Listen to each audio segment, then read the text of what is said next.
This show is brought to you by GoDaddy.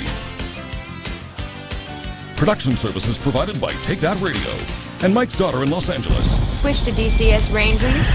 240, nominal to profile. We're in the pipe, 5 by 5. 5 topics, 5 minutes. This is a Jimmy Bice 5 by 5. Topic 1. Topic number 1. Eric Holder, our Attorney General, went before a congressional committee last week to answer a few questions. And when I say answer a few questions, I mean that he tried to answer them much in the same way a giraffe on roller skates might try to get across an icy duck pond. There was a lot of flailing and falling down and just general awkwardness. The guy looked like William Hung up there trying to sing She Bangs before a committee. And the most awkward moment was when Lamar Smith, the ranking member of the committee, asked him if the 3 latest terrorist attacks, going all the way back to the Fort Hood shooting, could be laid at least partially at the feet of radical Islam. And Eric Holder, for the next 2 minutes, could not say the words radical Islam. He reminded me of Fonzie, if you remember Happy Days, when Fonzie couldn't say I was wrong. He would go, I was. That's what Eric Holder looked like this whole time. You know something, Eric? Man up. Say the words. That's topic 1. Topic 2.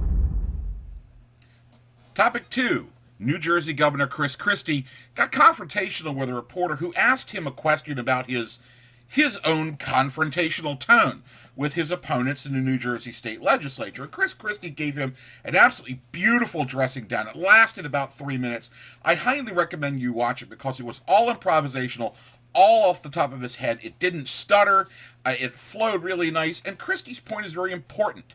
His point, it was a twofold point. First one was, why was the reporter asking him about a confrontational tone, given all the stuff that Christie's had to endure in just a few months he's been in office? And the second point was that Christie is taking on a very nasty job, which is to cut the budget and to save New Jersey from sinking like the Titanic under its own big spending ways.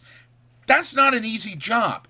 And in order to do that, you're going to have to occasionally be a little nasty with people. I say, go get him, Chris. That's topic number 2. Topic 3. Topic number 3. Law & Order, the much ballyhooed franchise, it's run for 20 years on NBC, is finally going to get the axe. It's not going to make it to its 21st year, which means that Gunsmoke's record is still safe. You know, I'm not really sad that Law & Order is going. I stopped watching the show years ago after about the 9,000th cast change. And to be honest with you, the storylines, which used to be ripped from the headlines, were more like created by a left-winger's fever dream. There was a great post, I think it was on Big Hollywood, Andrew Breitbart's site, which mentioned that more abortion doctors have been killed in episodes of Law & Order than have been actually killed in the United States. Part of the problem with Law & Order is that you stop making a good story and you start preaching, the quality of the show goes down.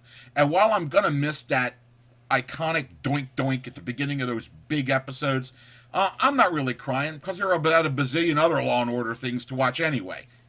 Who cares? That's topic number 3. Meet Lola. The day he retired from football, Lola started chasing his biggest dream, a business of his own. Lola's first step? He built his website with GoDaddy.com. And with GoDaddy's easy-to-use e-commerce tools, Lola was soon selling his own line to the world. Oh, wait! Lola dreams big. And who's to argue? See more now at GoDaddy.com. Topic 4. Topic 4. Ronnie James Dio. You guys may have heard the name as a great vocalist, as a songwriter, one of the kings of heavy metal, was with Black Sabbath, had his own solo career, passed away at the age of 67 just this weekend. There was a little kerfuffle earlier in the weekend about an internet hoax that was floating around. As it turns out, they said he was dead when he wasn't. Later on, he really did die. Ronnie James, who, by the way, you may not know, actually pioneered the devil horns. That was Ronnie's doing. There are a lot of vocalists around there, metal vocalists around there right now, who are doing their thing because Ronnie James Dio did his. And even if you don't like metal music, you have to appreciate the kind of influence that Ronnie James had on American rock music. So, Ronnie James Dio, dead from a long battle of cancer at 67. Rest in peace, man. That's topic number 4. Topic 5. Topic number 5 is a little bit of a website review, and it's an odd website review because the website hasn't actually officially launched. The website's called Ricochet.com, and you can go there, and they have kind of a website up now and a number of podcasts. Here's what it is. They call themselves a center-right website, but I really think they're more right than center. It was headed up by 3 folks from National Review: Peter Robinson, Rob Long, and Mark Stein. And they deal not only with politics, but with politics, with culture, with music. They brought in a huge load of contributors. People like Victor Davis Hanson, Andrew Clavin, authors, musicians.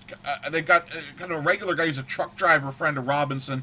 The podcasts have been very interesting, very down-to-earth, very listenable, and really enjoyable. I'm interested to see where the website's going. So if you get a chance, by all means, when they roll this thing out fully later on in the month, take a look at Ricochet.com. I really think you're going to like it. That's topic 5, and folks, I'm out of here.